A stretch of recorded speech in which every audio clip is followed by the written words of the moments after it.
Hello and welcome back to another episode of the Single Malt Review. And we've got something just a little bit more unusual than not this time. What have you brought, Dave? Well, it's a relatively new release, given it was only bottled in February 2017. We have from Signatory. It is a 6-year-old Ledaig. New whiskey as well.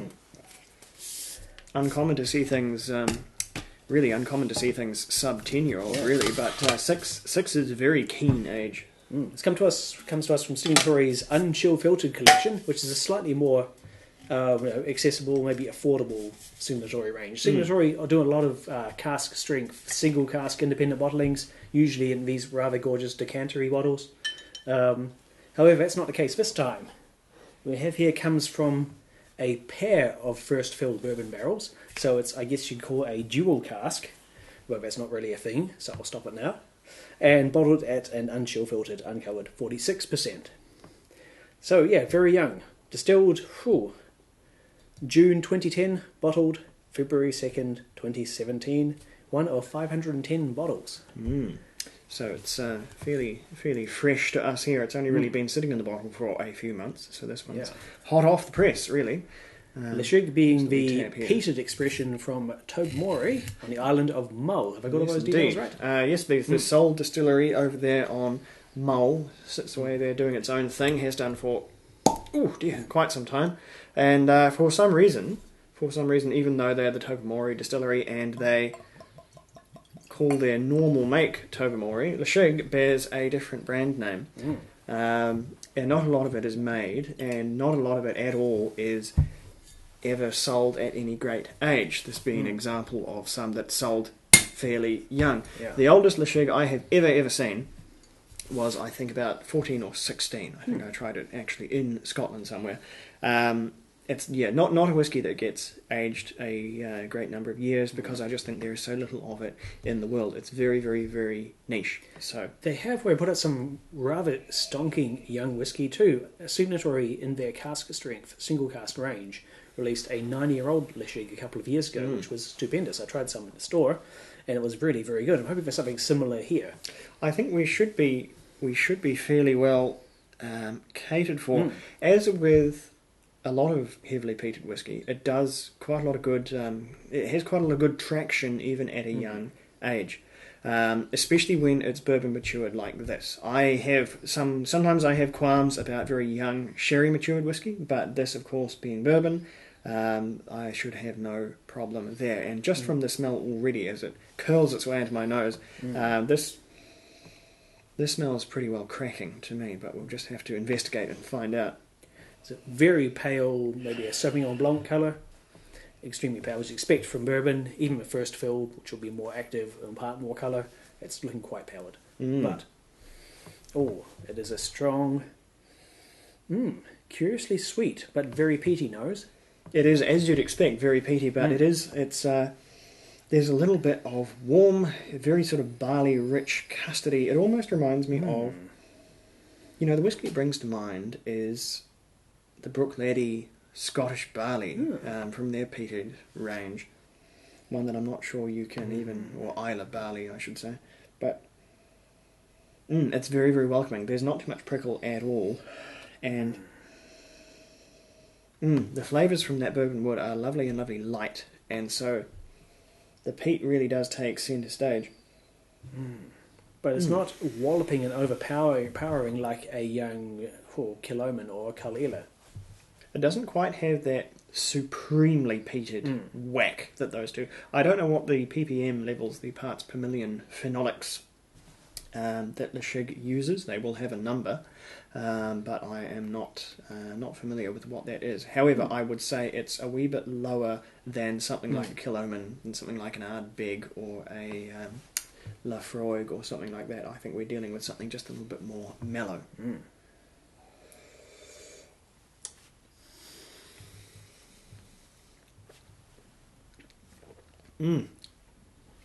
That's quite stunning.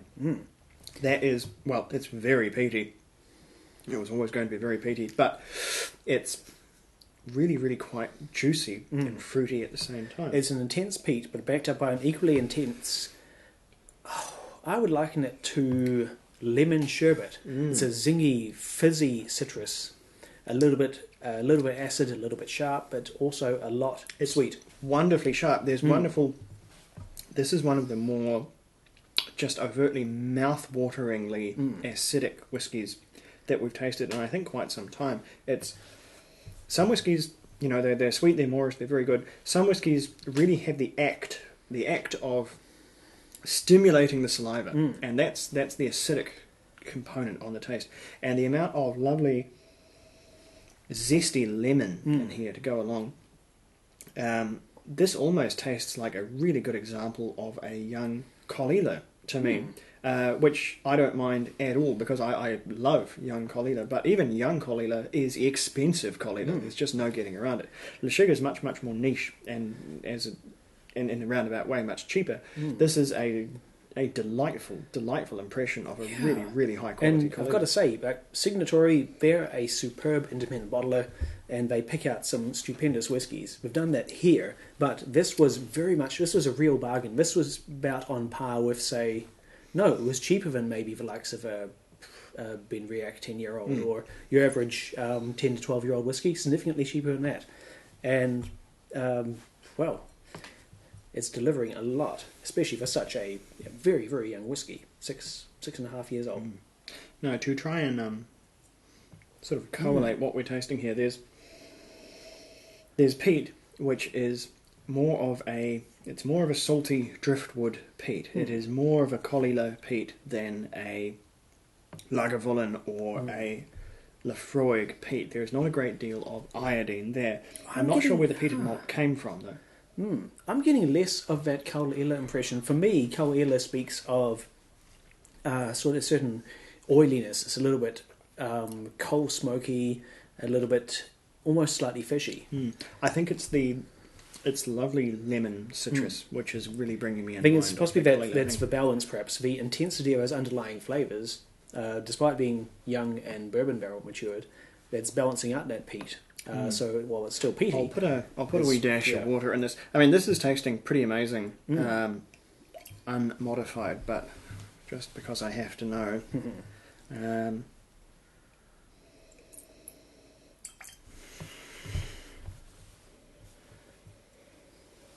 I don't think that's improved the nose. That's sort of subdued everything at once. I'm not really getting anything new, despite there's just a little, not unpleasant, but there's a little soapiness coming out of the nose. It's kind of like it's sanded off the polished surface of the whiskey, and it's got kind of what's underneath is there's a hint of the marker pen, a bit of the old vivid dry erase going on. That's not necessarily a good thing to have from a whiskey. That's acetone that you're getting. So there's these volatile flavours which are more and more obvious in younger whiskies. The younger you go, the more sort of prevalent they are. And now they've got some more air flowing through that, they're starting to evaporate off. But and it should be noted as well, this is a freshly opened bottle, and they can be particularly apparent when you newly open a bottle, especially one as recent as this one. You often get a lot of the very volatile components in the first few pours, and say in a week from now, this could be a markedly altered whiskey in terms of those very, very volatile flavours. We opened this bottle, unsealed it fresh at the start of this episode. So,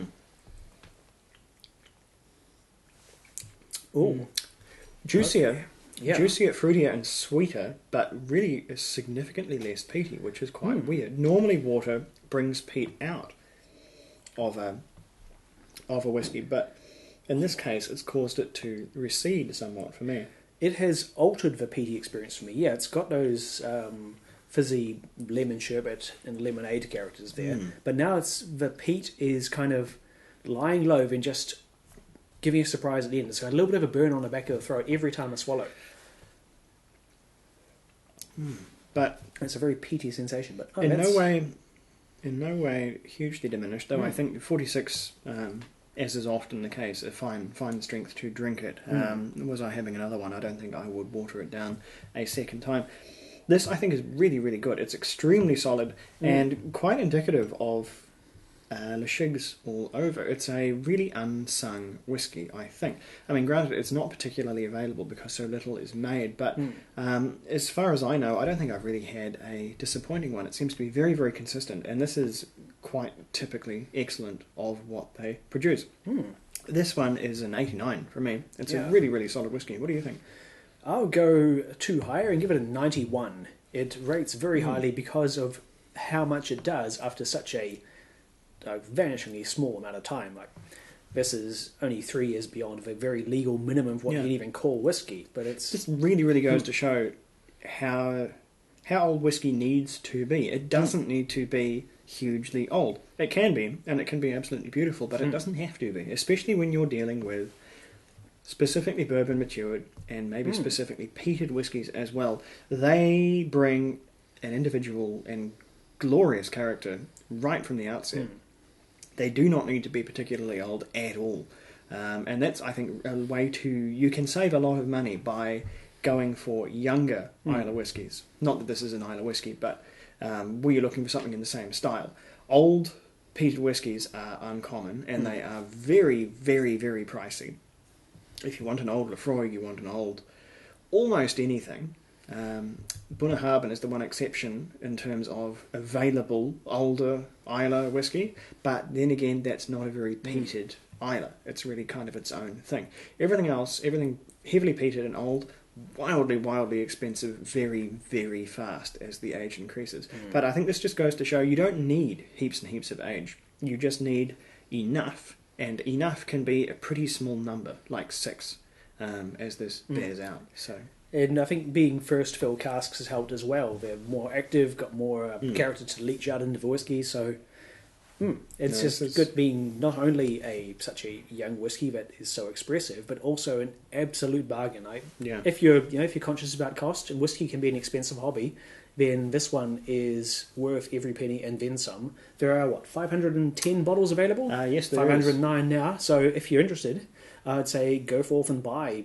Get a couple maybe. This is a whiskey that's going to stand the test of time. So really, really excellent stuff. I think good job by both Tobermory for making such an excellent alternative to Islay whiskey, and by Signatory for bottling it at such a good price.